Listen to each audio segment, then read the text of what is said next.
বিরলে আখ থেকে সরাসরি গুড় উৎপাদন নতুন এক অভিজ্ঞতা। আখের গুড় খেতে আমরা অনেকেই পছন্দ করি, কিন্তু এই গুড় কিভাবে তৈরি হয় আমরা অনেকেই সেটা জানিও না, দেখিও নাই। আধুনিকতার ছয় মেশিন দিয়ে তৈরি হলেও বিরলের প্রত্যন্ত অঞ্চলে এখনও সে প্রাকৃতিক নিয়মেই চলে আখের গুড় তৈরির কাজ। তবে আখের গুড়ের চেয়ে অতি সুস্বাদু এর সর বা জেলি। জীবনে প্রথমবার চেখে দেখলাম অতি সুস্বাদু আখের সর। চলুন এবার আখের গুড় তৈরির পুরো প্রক্রিয়াটি দেখে নেওয়া যাক। কি নাম আপনার? মইনুল। এই পেশায় কতদিন ধরে? এটা আমরা বানাই 7-8 বছর ধরে। এটা কি প্রতিদিনই নিয়ে আসেন না? 15 দিন পরে একদিন আনি। এই যে 3টা পিঠা আনছো না, শেষ। আরেকটা রোজ বানালে শেষ। কয় ঘন্টা জ্বালাইতে হয়? 8.5 ঘন্টা এখন।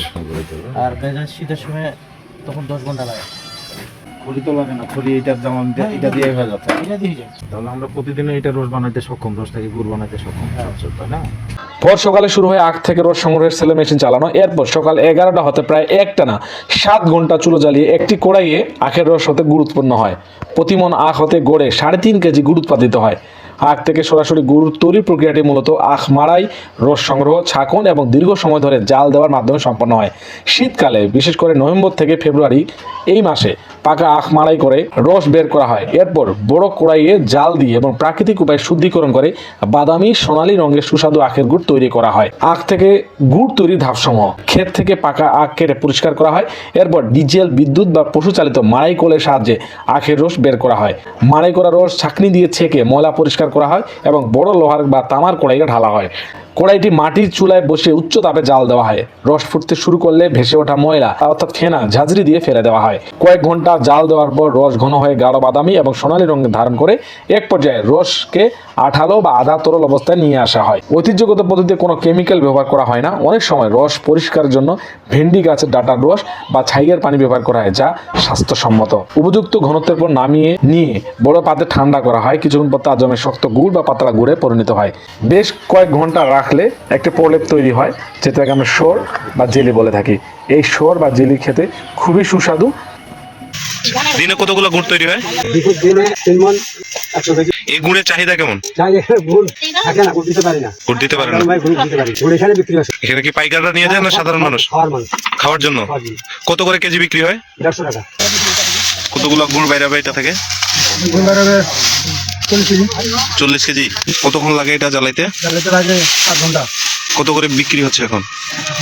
বিক্রি হচ্ছে 150 টাকা কেজি। 150। 150।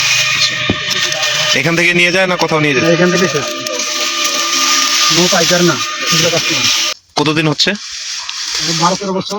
প্রতি বছরে এইভাবে গুড় তৈরি করেন? দিনে কতগুলো করে গুড় তৈরি করেন? 100 কেজি, 120 কেজি। আচ্ছা, এখন যে গুড়টা জ্বালাচ্ছেন এটা তৈরি হইতে কতক্ষণ সময় লাগে? এই 6.5 ঘন্টা, 6 ঘন্টা, 7 ঘন্টা এরকম লাগে, মানে খুবই উপরে এটা নির্ভর। আজকে শুরু করছেন কখন? ধরো 11:30টার দিক। শেষ হবে কয়টা আনুমানিক? মনে করুন 6টায়। 6টা। কতগুলো গুড় তৈরি হবে আপনি যেটা জ্বালাচ্ছেন এখান থেকে? 50-52 কেজি। 50 কেজি। রস দিতে হয় কতগুলা? 12-13 মণ কুশারের রস দিতে হয়।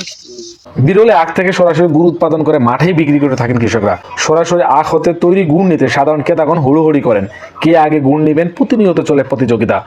বিরল উপজেলার বিরল ধুকুঝাড়ি কাহারল সড়কে উপজেলার 3 নং ধামর ইউনিয়নের পিপলা গ্রামে এবং 1 নং আজিমপুর ইউনিয়নের সিঙ্গুল গ্রামের পাকা সড়কের ধারে প্রতি কেজি গুড় 150 টাকা দরে এবং গুড়ের সর বা জেলি প্রতি কেজি 300 টাকা দরে ক্রয় করতে রীতিমতো সিরিয়াল নিতে হয়। কেমন লাগলো আজকের ভিডিওটি অবশ্যই কমেন্ট করে জানাবেন। আজকের মতো এখানে বিদায় নিচ্ছি। আল্লাহ হাফেজ।